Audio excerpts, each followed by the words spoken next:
Então, eu sou o Pedro, já estive com vocês algumas vezes. Eu vou falar hoje sobre um tema bastante interessante a mim, é um tema muito querido.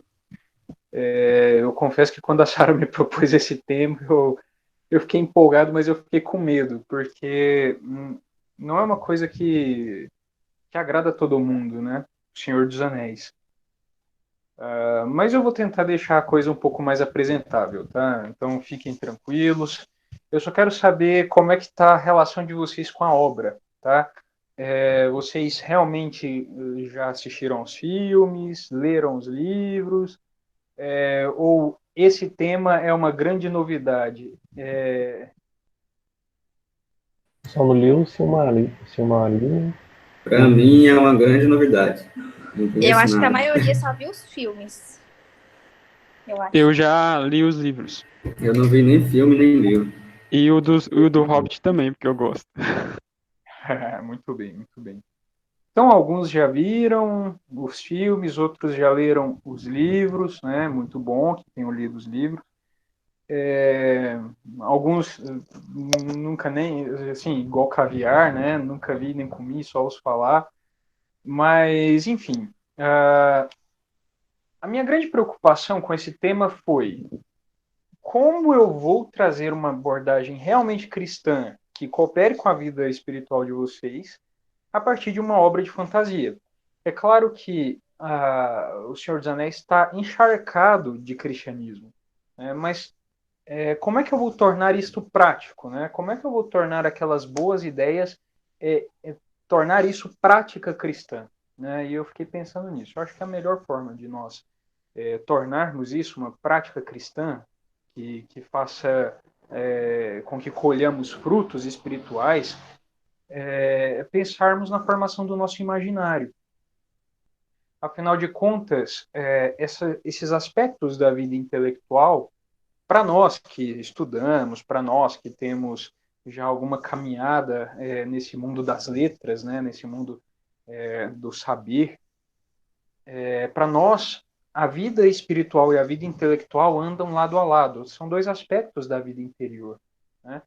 Então, formar bem o imaginário é muito útil intelectualmente, é muito útil para a vida intelectual, mas tem uma importância fundamental também para a vida espiritual. Eu explico do que eu estou falando.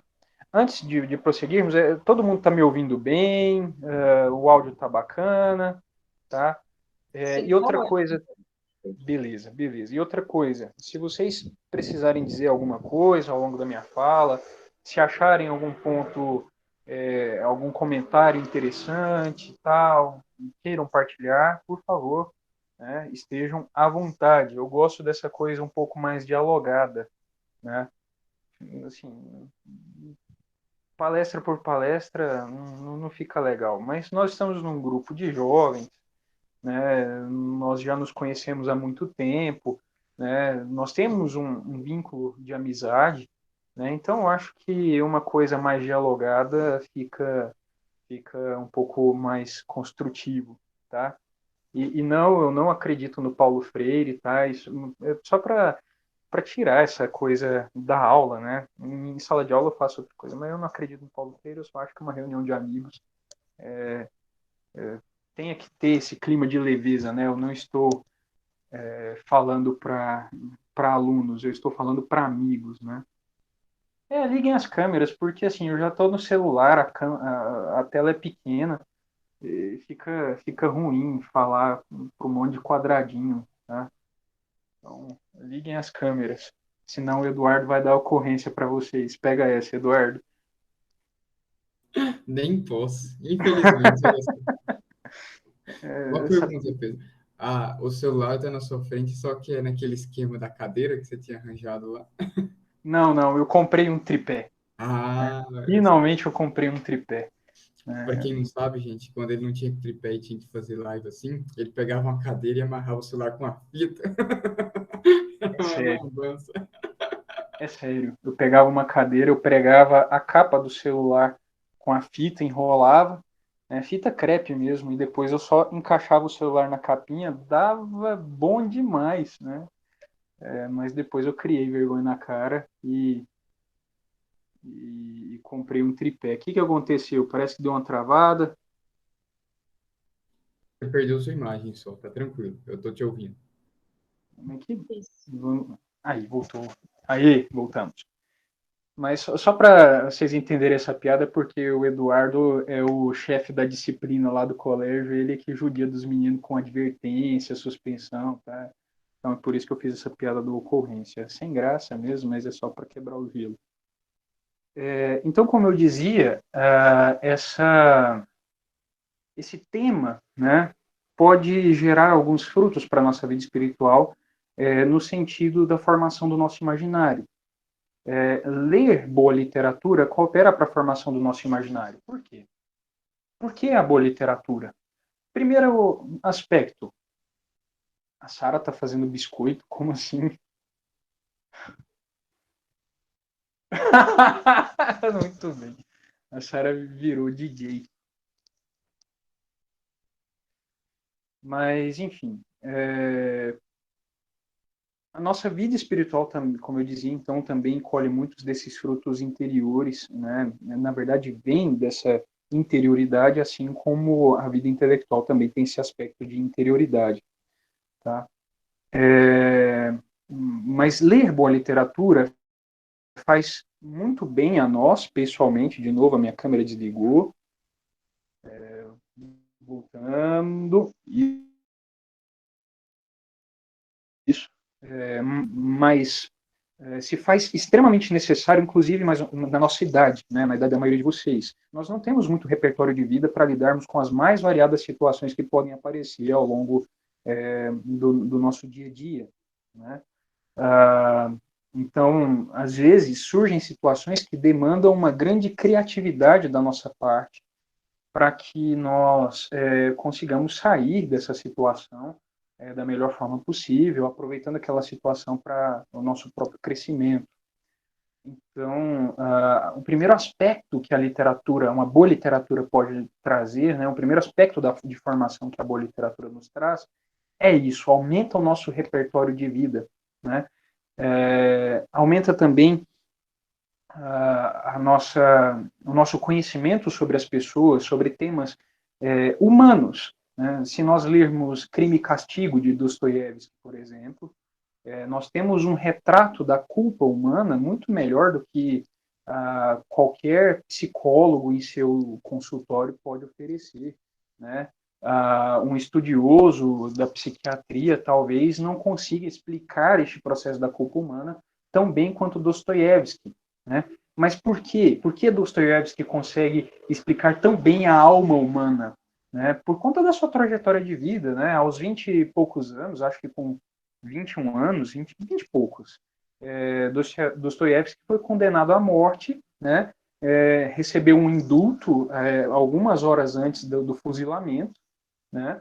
E passou alguns anos trabalhando forçadamente numa prisão da Sibéria, né?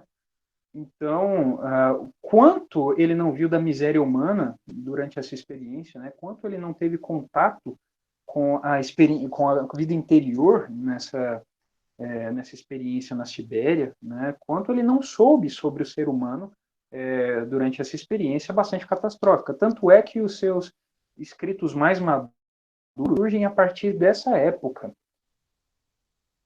né? Surgem justamente quando Dostoiévski sai da prisão na Sibéria, né? Então, para formarmos bem o nosso imaginário, nós precisamos da boa literatura. A boa literatura coopera para o nosso repertório de vida, nos faz conhecer bem o elemento humano do qual nós somos formados, né? E outras coisas, né? Por exemplo, a busca pelas virtudes, né? E eu vejo principalmente a virtude da pureza, né? Muito ajudada, muito apoiada por essa boa literatura, por um imaginário bem formado. Pensem, por exemplo, na nossa realidade, no nosso mundo, nas coisas que acontecem conosco, ao nosso redor, né? Se nós pensarmos, na situação dos nossos jovens, a maioria deles namoram cada vez mais cedo, né?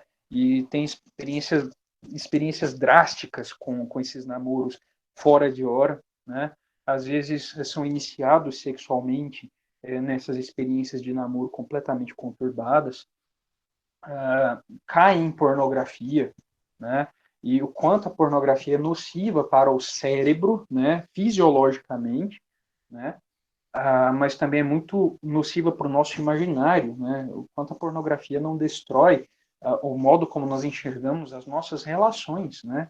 Então, ter uma boa referência, né? Boas imagens no nosso repertório intelectual, né? Nos ajudam a ter uma boa postura diante da nossa vida comum. Então, por que falar de uma obra de literatura num grupo de jovens voltado para a formação cristã, né, para o desenvolvimento moral de jovens, né? Justamente porque a boa literatura coopera fundamentalmente para o nosso desenvolvimento pessoal, mas também coopera fundamentalmente para o nosso desenvolvimento espiritual, né? Nos faz ter um bom material humano, né? Nos faz crescer em virtudes, etc. Ou seja, forma a nossa humanidade, e formando bem a nossa humanidade, nós podemos conseguir, né, iniciar de fato a nossa caminhada espiritual, porque a nossa humanidade é como um papel em branco, uma folha de papel branca, né? Nela Deus pode escrever as suas linhas, né? Pode escrever a nossa história, pode escrever a nossa história de santidade. Mas se oferecemos uma folha suja ou uma folha muito escura, onde não se pode escrever, como é que Deus poderá escrever essa história de santidade? Então nós precisamos ofertar a Deus uma humanidade saudável, né? Uma humanidade ordenada. Só assim nós conseguiremos, de fato, dar o pontapé inicial na nossa vida de santidade. Enquanto isso, nós somos apenas pietistas, né? Que achamos o cristianismo muito bonito, né? Nos encantamos com as coisas que ouvimos, né? Vamos à missa e quase choramos, né? Mas não há um caminho sério de amadurecimento espiritual. Não que não haja um encontro com Cristo, não que não haja conversão, mas ainda é uma conversão que precisa dar um passo mais fundamental, né? Então, a boa literatura nos ajuda a nos formarmos enquanto seres humanos, né? Forma o nosso intelecto, fornece boas imagens para o nosso intelecto, nos dá criatividade para sairmos das mais variadas situações que a vida vai nos exigir, né? E coopera também para a formação das nossas virtudes, né? Virtudes concretas, sólidas, robustas. E boa literatura, né, para ofertar esse tipo de ensinamento, precisa também vir de boas pessoas, boas referências, né? Claro, nem sempre isso acontece, né? Eu não acredito que Oscar Wilde seja uma boa referência moral para qualquer pessoa, né? O cara era homossexual, hedonista e por aí vai, né? Então, não é uma boa referência, por exemplo, para a moral sexual de ninguém. Mas nós podemos ler o Retrato de Dorian Gray e tirarmos boas lições disso. Mas uma boa literatura que versa sobre esses temas que constroem a nossa vida intelectual e a nossa vida espiritual, né, precisa também vir de uma vida minimamente ordenada. E vamos então falar sobre essa vida, né, essa personalidade que foi o autor do Senhor dos Anéis. J.R.R. Tolkien, né? John Ronald Reuel Tolkien, né? Foi um autor britânico, nascido no fim do século XIX, tá? No finzinho mesmo do século XIX, numa cidade da África que até então, se não me engano, era um domínio inglês. Não me lembro o nome do país, mas era uma cidade chamada Bloemfontein, né? Alguma coisa assim. Logo cedo, o pai de Tolkien morreu e a mãe dele teve que cuidar tanto dele quanto do irmão dele, tá? Que se chamava Hilary. Só que a mãe dele, né, sozinha, viúva, né, tendo que se virar, inclusive financeiramente, porque não conseguia dar conta da educação dos meninos de forma tranquila, né? Faltava dinheiro na casa. Peraí, deixa eu ver o comentário. Deixa eu ver aqui. Hillary era o nome do irmão, sim, era o nome do irmão dele, tá? Seria traduzido como Hilário, tá? Então, faltava dinheiro na casa, e a princípio a mãe de Tolkien achou um bom suporte numa comunidade anglicana, ali da região onde eles moravam, né? Se não me engano era Birmingham, mas depois ela achou um grande apoio no Oratório de São Felipe Neri, que ficava na cidade de Birmingham, né? O oratório é uma igreja, né, cuidada pelos padres oratorianos, que é uma congregação fundada por São Felipe Neri. E nesse acolhimento que ela teve na Igreja Católica, a partir desse acolhimento, a mãe de Tolkien se tornou católica, né? E essa conversão da mãe de Tolkien, né, Mabel Tolkien, causou um escândalo na família dela, né, na família do marido falecido, e ela perdeu o apoio da própria família. Então imagina, agora sem apoio familiar já era uma situação difícil, né, o quanto essa mulher não teve que ser forte para criar os 2 filhos. E conseguiu fazer isso com bastante maestria, né, foi uma boa mãe, era uma mulher muito inteligente. As primeiras lições de latim que Tolkien teve foi com a mãe. Ele aprendeu a ler latim com a própria mãe, né?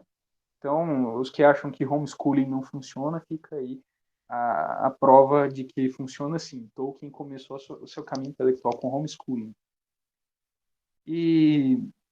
Só que a mãe de Tolkien morreu, né? Ele ainda era um adolescente, e em testamento ela deixa os cuidados dos meninos ao padre que cuidava do oratório de Birmingham, que era o padre Francis Morgan, né?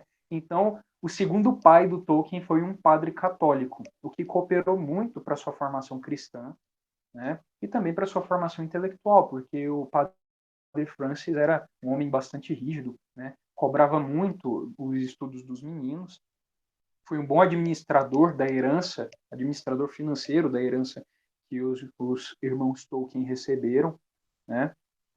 Mas era um homem muito rígido. Tanto é que Tolkien só foi namorar aquela mulher que seria sua esposa depois de ter se tornado maior de idade, né?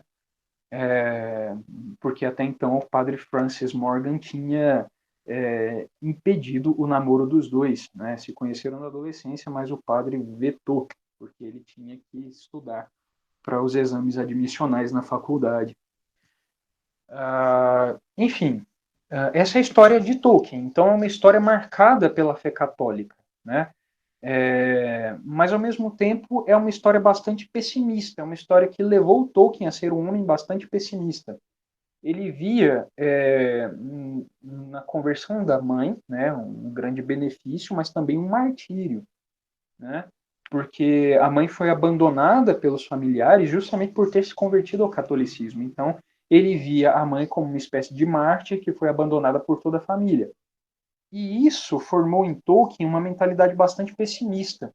E nós vemos esse pessimismo em Tolkien em algumas de suas cartas, como aquela bastante famosa que ele escreveu ao seu filho Michael Tolkien, que era o filho do meio, justamente para falar sobre as relações entre homem e mulher. E no fim da carta ele escreve, né? Como que ele escreve?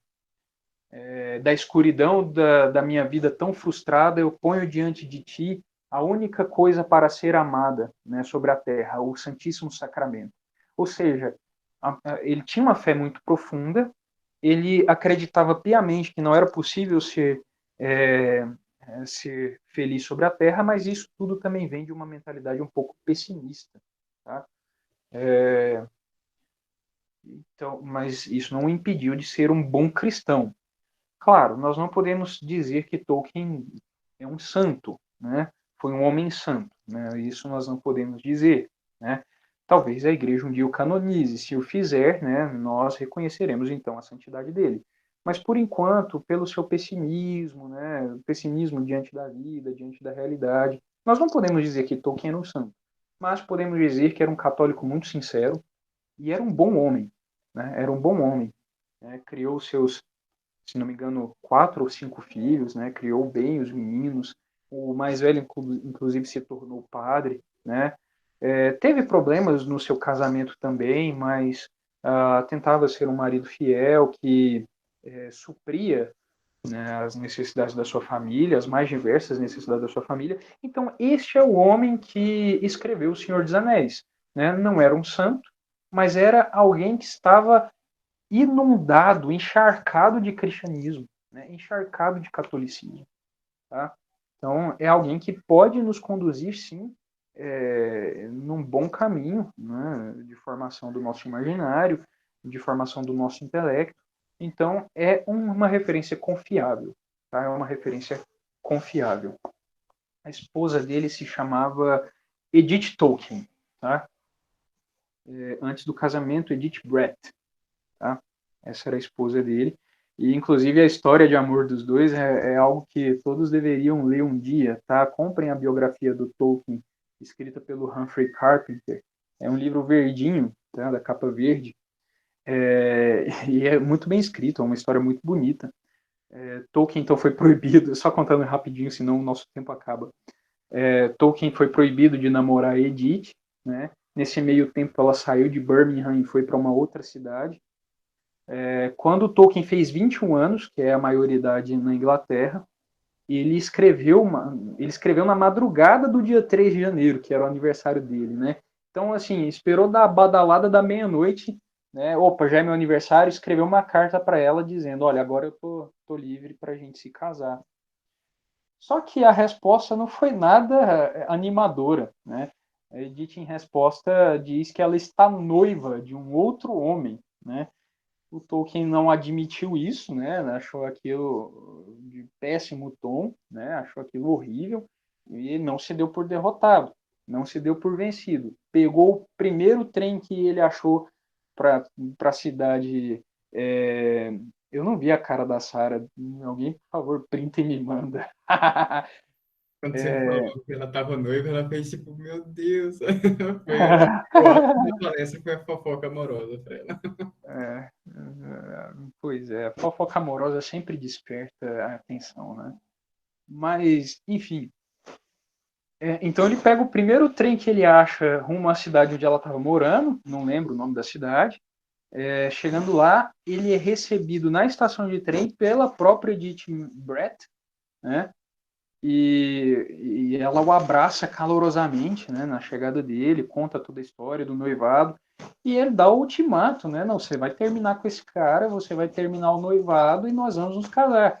E o mais impressionante é ela fez isso, né? Ela terminou o noivado e logo depois os dois se casaram, tá? Mas nos primeiros meses de casamento, né, Tolkien foi enviado para o campo de batalha porque tinha estourado a Primeira Guerra Mundial, tá? E ele foi soldado na Primeira Guerra Mundial.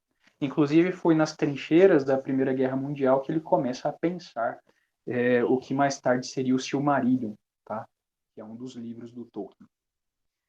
Mas, enfim, então O Senhor dos Anéis é escrito por um homem bom, um homem verdadeiramente católico, um homem que pensa, que respira catolicismo. O primeiro gesto do dia do Tolkien, né, a primeira coisa que ele fazia era ir à missa, né? Então era um homem de fé católica praticante, né? Era um homem com virtudes, apesar do seu grande pessimismo diante da vida,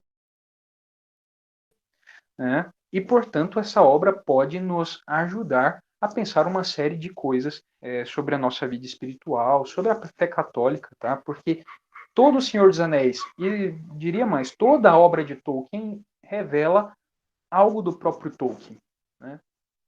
Inclusive a sua fé.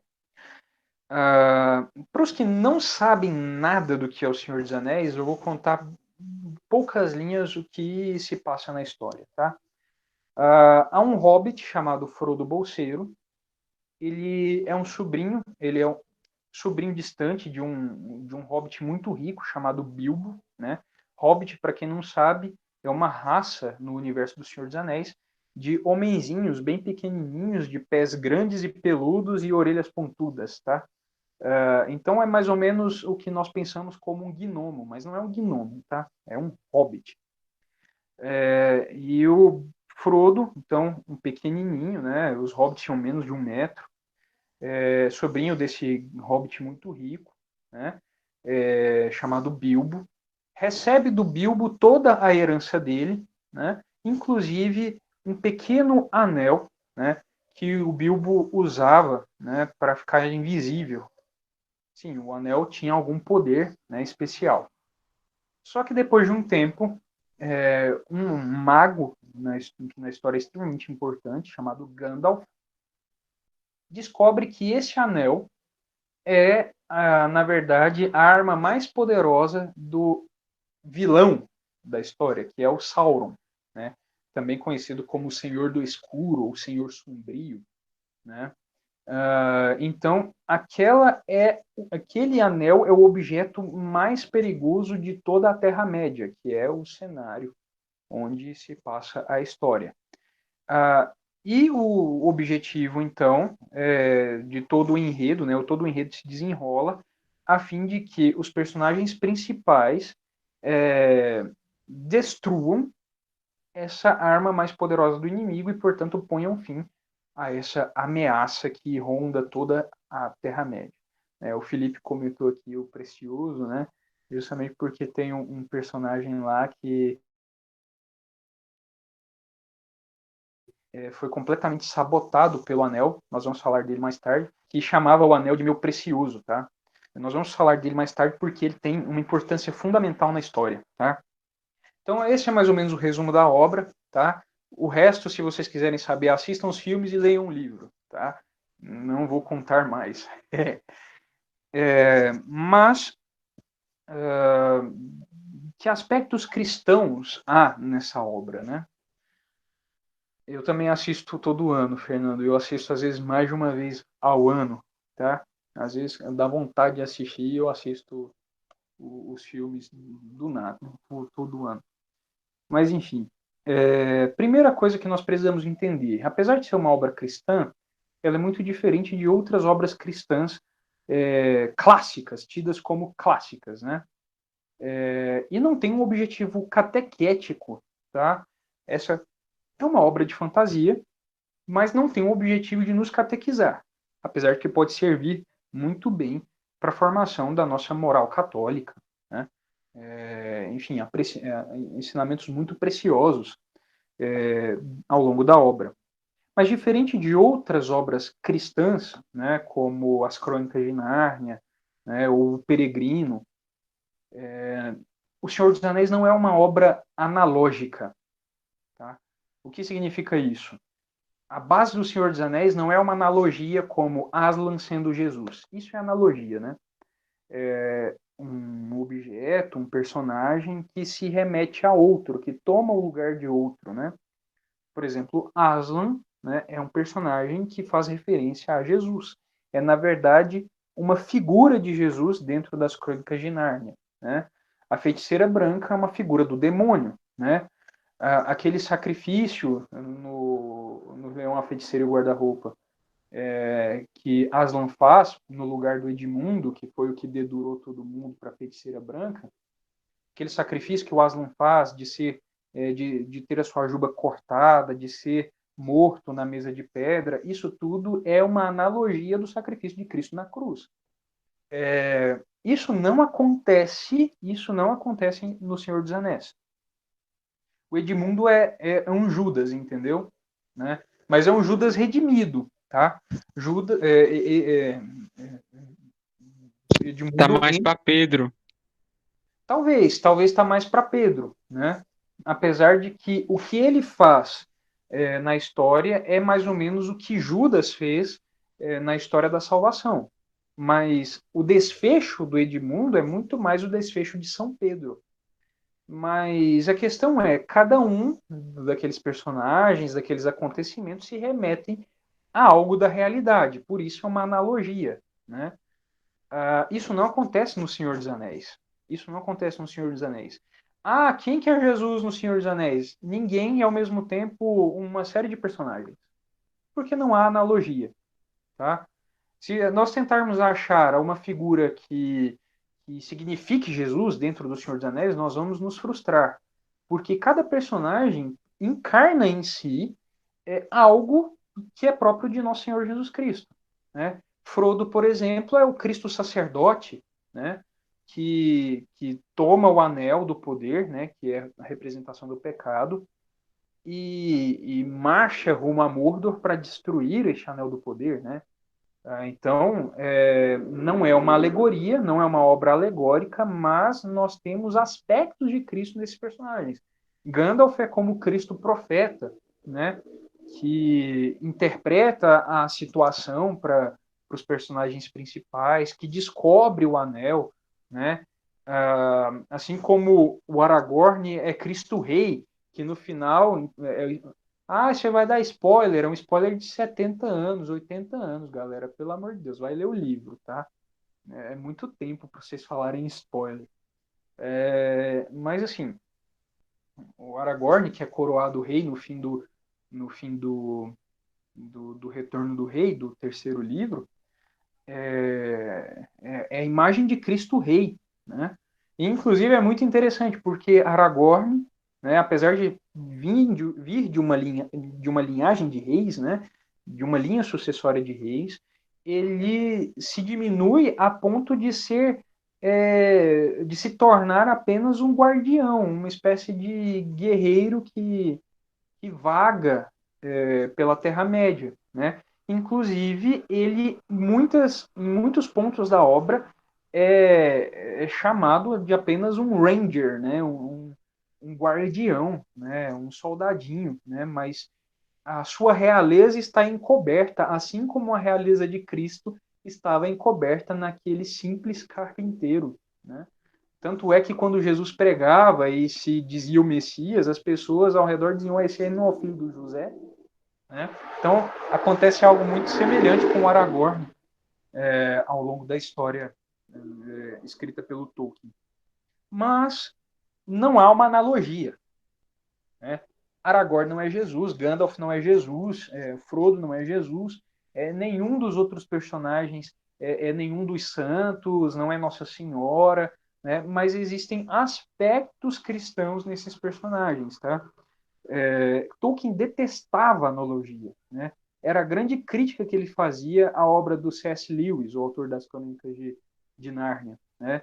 Porque ele achava que era uma forma muito pobre de se escrever, né? Não trabalharia a criatividade, a imaginação do leitor, né? Você deveria comprar aquela ideia inevitavelmente se você quisesse compreender a história. Então, para ele, a analogia meio que cortava as pernas do leitor, né? Impedia o leitor de ter uma experiência mais genuína com aquela obra, né? Eles eram amigos, tá? O Fernando tá falando aqui, eles eram amigos, tá? Inclusive C.S. Lewis era ateu e se torna cristão justamente por influência de alguns autores que ele lê, por exemplo, Chesterton, né, George MacDonald, John MacDowell, eu não me lembro o nome, que era um autor cristão inglês, mas também pela amizade que ele desenvolveu com Tolkien. Foi o Tolkien quem cutucou o C.S. Lewis pela primeira vez. E, assim, a minha grande frustração com o C.S. Lewis é que ele não tenha se tornado católico. E isso é culpa de mulher, viu?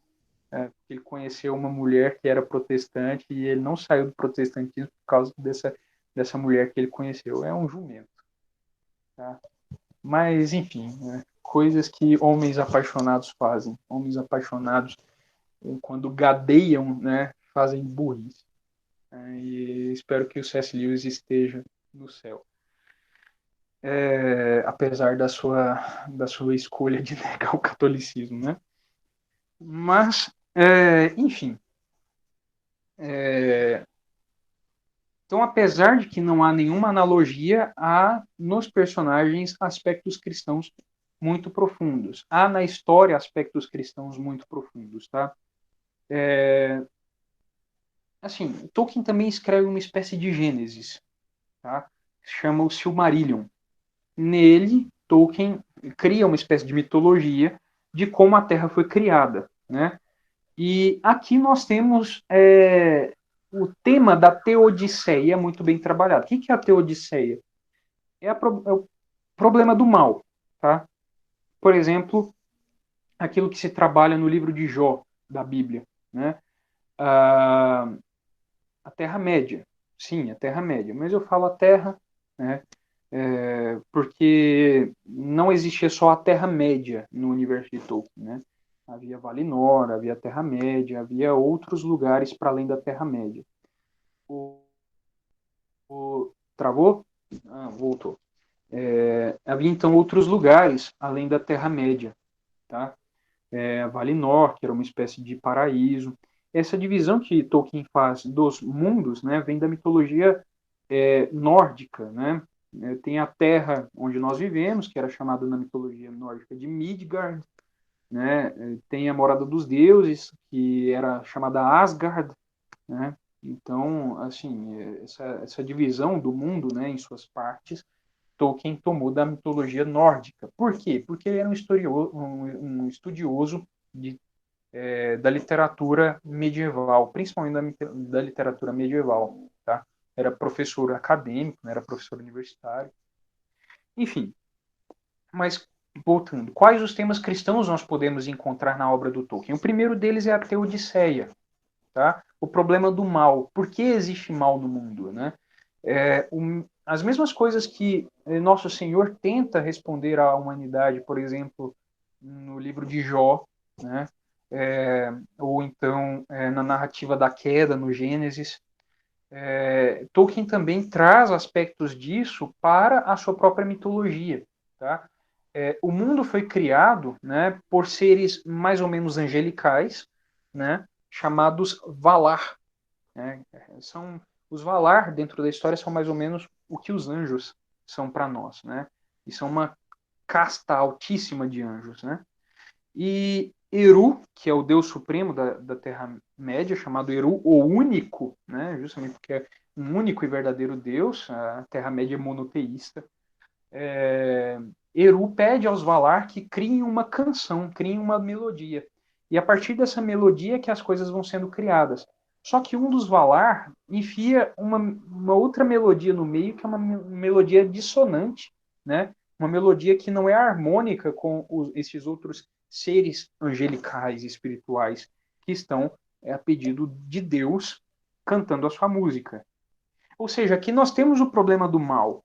O mal existe justamente porque um destes seres angelicais resolveu não seguir as orientações do Deus Supremo, né? Do Deus único da Terra-média. Ora, vocês já ouviram isso em algum lugar, né? Por que o diabo caiu? Justamente porque não se submete a Deus, né? Nega a Deus, nega o projeto de Deus, né? Por orgulho, ele diz que não servirá ao Senhor. Da mesma forma, este Valar, que era um ser de luz, né, se torna o primeiro senhor sombrio, o primeiro senhor escuro, uma espécie de diabo na Terra-média. Então, o próprio tema do mal está presente na obra de Tolkien e é exatamente aquilo que nós vemos no relato bíblico. Né? É exatamente a mesma coisa, né? Pelo menos o espírito do relato é o mesmo. Né? O mal vem porque as pessoas se afastam de Deus. Também o tema do pecado aparece ao longo de todo o livro. Né?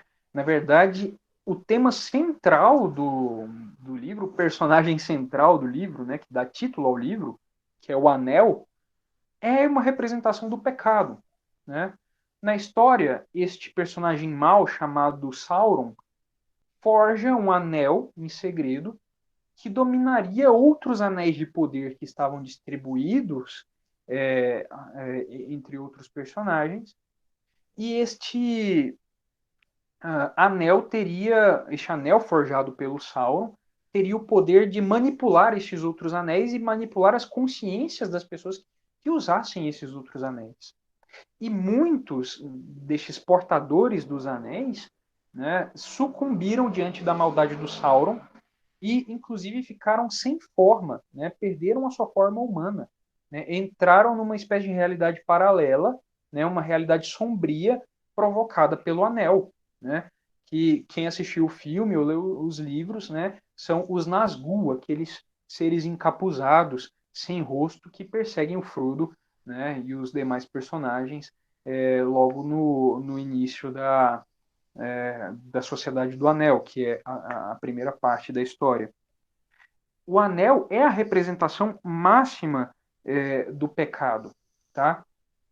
O anel fez com que muitos homens morressem, fez com que muitos personagens se perdessem. Um deles, né, é o Gollum, né, o Sméagol. Né? Eu acho que até quem nunca assistiu O Senhor dos Anéis sabe que personagem é esse, aquele magrelão que fala meio assim, né, meio precioso, uma coisa esquisita. Né? Imitação péssima, por favor, não coloquem isso na gravação, cortem, editem. Mas, enfim, o Sméagol, ele não tinha aquela forma esquelética, aquela voz esquisita, né? Aquela obsessão pelo anel. Ele era como se fosse um hobbit, era o hobbit Cascalva, né? Que era era uma outra linhagem de hobbits, né? Mas ele se tornou aquilo ali pelo poder do anel, né? E tem um trecho do livro, que eu não me lembro qual, tentei até procurar ali para ver se eu achava, mas não consegui achar, em que o Sméagol fala, né, que nós esquecemos, que ele sempre se refere a si mesmo no plural, né? Nós esquecemos o gosto do pão, nós esquecemos do toque da brisa, nós esquecemos do murmúrio das águas, nós esquecemos do nosso próprio nome, né? Ou seja, o pecado nos deforma, o pecado nos tira a nossa humanidade, assim como tirou do Sméagol a sua própria natureza, né? O pecado, ele nos afasta do projeto que Deus tem para cada um de nós, tanto quanto espécie, né, para a humanidade, quanto individualmente para cada um de nós, né? Então, o tema do pecado permeia toda a obra, né? Ao mesmo tempo que o tema da salvação também permeia toda a obra, porque o objetivo é destruir este anel, que é a representação do pecado. Então, partem 9 amigos, né, chamados a Sociedade do Anel, partem esses 9 amigos rumo à Terra de Mordor, justamente para destruir o anel, ou seja, destruir o pecado. Uma coisa muito interessante que o livro nos diz, né, que talvez não seja notado por quem só assistiu o filme. A Sociedade do Anel era composta por representantes de todas as raças da Terra-média. Né? Quando eu li esse trecho, né, me veio o estalo na hora. Assim como Cristo assumiu a nossa humanidade, todas as raças da Terra-média também se unem para lutar contra o pecado. Né? Então, ali naquela sociedade de 9 amigos, né, estão resumidas todas as raças da Terra-média, assim como a nossa humanidade estava resumida em Cristo. Claro, isso não é uma interpretação oficial, mas é o que me veio à cabeça quando eu li esse trecho lá no livro. Tá? Então, a história do Senhor dos Anéis é justamente a história da destruição do anel, ou seja, a história da salvação daquela terra, assim como a história da nossa salvação, apesar de que não seja, lembremos disso, uma analogia. Mas há outros temas muito interessantes que o livro discorre, né, sobre os quais o livro discorre, né, ou estes mesmos temas de que eu falei, sob outros aspectos, né? Por exemplo, eu vou ler só um trechinho, tá? E assim a gente encaminha para o final, que meu tempo já está estourando, né? Esse é um diálogo que o Gandalf tem com o Frodo no segundo capítulo da Sociedade do Anel, tá? Vamos lá. Eu vou ler um trecho do capítulo primeiro, né? E depois eu passo algumas páginas e leio um outro trecho, tá? Cadê? Aqui. Olha só que bonitas essas palavras, né? Olha só, o Frodo diz, né? Gostaria que não tivesse que acontecer no meu tempo, ou seja, aqueles eventos todos, aquilo que está acontecendo, né? O achamento do anel, o retorno do Sauron. Né? Gostaria que não tivesse que acontecer no meu tempo, afirmou Frodo. Eu também, assentiu Gandalf, e gostariam todos os que vivem para ver tais tempos, mas isso não cabe a eles decidir. Tudo o que temos que decidir é o que fazer com o tempo que nos é dado. E Frodo, nosso tempo já começa a parecer sombrio. O inimigo rapidamente torna-se muito forte. Seus planos estão longe de estarem maduros, creio, mas estão amadurecendo. Temos grandes dificuldades a enfrentar.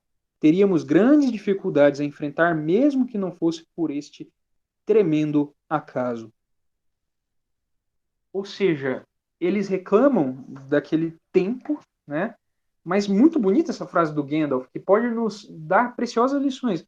A única coisa que nós podemos fazer é decidir o que fazer com o tempo que nos é dado, ou seja, enfrentar as circunstâncias, sejam elas quais forem, né? E o Senhor dos Anéis está cheio dessas lições de vida, né? Que possivelmente são lições do próprio Tolkien e da sua vida um tanto conturbada, desde os primeiros anos, né? Como eu disse para vocês. Um outro trecho desse... Exato, imagina os fiéis que forem viver o fim do mundo. Mas imaginemos cada um de nós. Nós reclamamos de comunismo, ideologia de gênero, nós reclamamos da perversão sexual, mas assim, estes são os tempos que nós precisamos enfrentar. O que nós podemos fazer diante disso? Decidir o que fazer com o tempo que nos é dado, né? Nós já vivemos tempos sombrios, né? O Senhor do Escuro já está lá fora, de certa forma, né?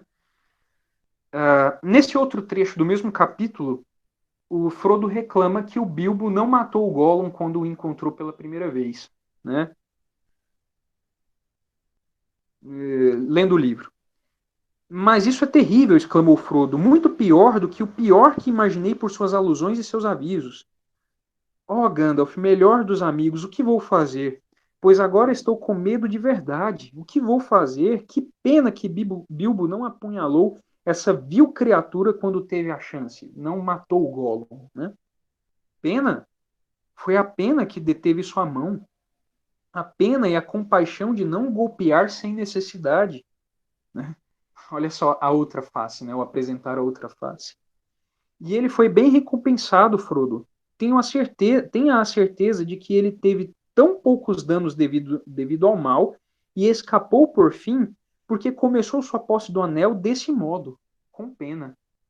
Apesar de ser portador do anel, Bilbo ainda tem algo que o impediu de ser completamente dominado pelo anel, apesar de ter ficado muito tempo sob posse do anel, assim como o Gollum. Lamento, disse Frodo, mas estou apavorado e não sinto nenhuma pena do Gollum. Você não o viu, interrompeu Gandalf. Não, e não quero vê-lo, retrucou Frodo. Não consigo compreender você. Quer dizer que você e os elfos o deixaram continuar vivo depois de todos esses feitos horríveis? Seja como for, agora ele é tão mau quanto um orc e apenas um inimigo. Ele merece a morte. Merece? Imagino que merece. Prestem atenção nessa parte. Merece, imagino que merece. Muitos que vivem merecem a morte, e alguns que morrem merecem a vida. Você pode dá-la a eles? Então não seja ávido demais por conferir a morte em julgamento, pois nem mesmo os muitos sábios conseguem ver todos os fins. Não tenho muita esperança de que Gollum possa ser curado antes de morrer, mas existe uma chance, e ele está atado ao destino do anel. Meu coração me diz que ele ainda tem algum papel a desempenhar, pelo bem ou pelo mal, antes do fim. E quando este chegar, a pena de Bilbo poderá reger o destino de muitos, não menos o seu. Em qualquer caso, não o matamos. Ele está muito velho e muito desgraçado. Os elfos da floresta o mantêm na prisão, mas tratam-no com a bondade que conseguem encontrar em seus sábios corações. Que belo isso, né? Uma lição de misericórdia, de piedade, né? Gollum, o portador do anel, que fez atrocidades, matou o próprio amigo para ficar com o anel. Né? Gandalf diz que ele nem merece morrer. E mais, né? O Gandalf dá uma reprimenda no Frodo, né? Você então não seja ávido por querer matar alguém, por conferir a morte a alguém, né? Que lições preciosas, né? Eu tinha mais um trecho para ler, mas como que era um trecho do final do Retorno do Rei, em que o Sam e o Frodo estão no meio da Montanha da Perdição depois de terem destruído o Anel. Eles não têm mais esperança de viver, eles acham que vão morrer, mas mesmo assim eles estão em paz, né? Eles estão em paz, é isso que o trecho diz. Por quê? Porque o mal foi destruído. Assim como nós ficamos em paz quando estamos unidos a Cristo, quando o pecado é destruído em nós. Mas deixa esse trecho para uma próxima oportunidade. Concluindo, por que ler O Senhor dos Anéis? Por que ler O Senhor dos Anéis? Justamente porque, primeiro, é uma baita de uma obra de fantasia, bem escrita, então é algo que faz bem à nossa vida intelectual, faz bem à nossa erudição, né? É uma referência intelectual muito grande, né? Então esse é o primeiro ponto. Nós deveríamos ler simplesmente porque é um livro muito famoso, né? E formou gerações de escritores, né? Mas se quisermos uma finalidade maior, transcendente, seria essa. Neste livro nós podemos encontrar lições muito profundas que podem formar o nosso imaginário, ajudar a formar a nossa conduta, né? E em algumas páginas que são até emocionantes, né? Em algumas páginas às vezes dá até vontade de chorar, né? De tanto que é belo. Ah, em algumas passagens, né? Nós podemos realmente perceber algo de Deus para nós, né? Nós podemos perceber algo destes 2000 anos de tradição, né? Desta tradição bimilenar da igreja, né? Vai tomar banho na soda, Eduardo. Ai, ai. Mas, enfim, eu concluo, né? Não querendo chorar, né? Como disse esse fanfarrão do Eduardo, mas eu concluo dizendo isso, né? Há lições muito profundas de amizade, hombridade, lições espirituais, né? Que estão acessíveis numa linguagem muito agradável, numa história belíssima. Então, leiam. É isso. Valeu.